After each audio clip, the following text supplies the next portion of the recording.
आई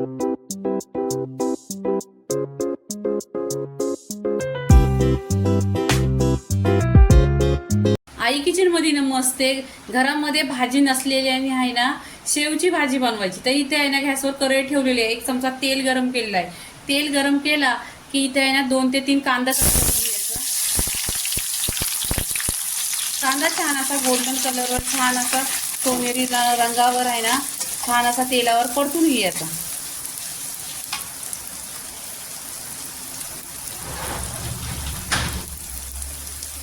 आता इथे आहे ना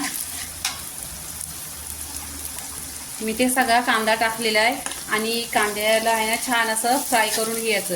ह्या भाजीला आहे ना जास्त वेळ लागत नाही आणि मसाला वगैरे वाटण कोणताही वाटण नाही. 10 मिनिटात होते भाजी. इथे कांदा छान असा गोल्डन झालेला आहे. इथं कढीपत्ता टाकायचा. कढीपत्ता टाकल्याने अद्रक लसणाची पेस्ट टाकायची 2 चमचा. छान असं तेलावर परतून घ्यायचं. इथे परतल्यावर आहे ना इथे फोडणीतच कोथिंबीर टाकायची. कोथिंबीर टाकल्याने खूप छान असा टेस्ट येतो.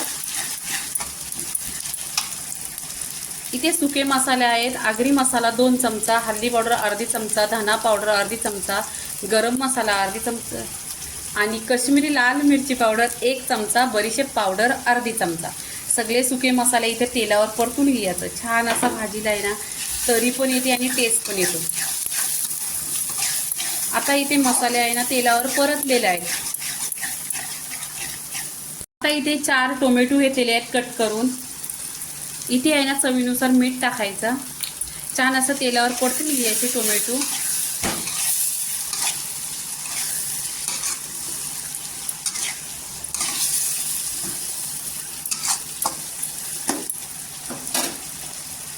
इथे ढाकण लावून आहे ना 2 मिनिटं टोमॅटो छान असा शिजवून घ्यायचा. इथे आहे ना 2 मिनिटं तेलावर परतून घेतलेला आहे टोमॅटो. आता काय करायचं पाणी टाकायचं. पाणी इथे कोमट करून घेतलेलं आहे. आता इथे पाणी टाकल्यानंतर आहे ना छान असं मिक्स करून घ्यायचं. मिक्स करून घेतल्याने ढाकण लावून आहे ना छान अशी उकळी काढून घ्यायची. 2 मिनिटं उकळी आलेली आहे छान अशी. आता आहे ना इथे शेव टाकायची. तुमच्याकडे कोणती पण घरात असते शेवटी टाकायची. इथे मी फरसाण घेतलेला आहे तो याच्यामध्ये टाकायचा. टाकल्यानंतर आहे ना छान असं मिक्स करून घ्यायची.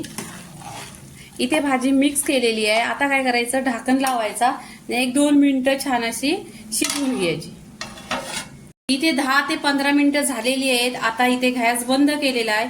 भरपूर अशी कोथिंबीर टाकायची आणि गॅस बंद केलेला आहे आणि मिक्स करायची. आता इथे शेवची भाजी पूर्णपणे झालेली आहे. आता प्लेटमध्ये काढून घ्यायची. इथे शेवच्या भाजीचा पूर्णपणे व्हिडिओ झालेला आहे. ही शेवची भाजी बनवायची म्हणजे घरामध्ये अक्षय भाजी नसली काय ऑप्शन नसल्यानंतर ही भाजी बनवायची. पूर्णपणे रेसिपी झालेली आहे. लाईक करा, शेअर करा, सबस्क्राईब करा आणि नेहमीच खात राहा. धन्यवाद.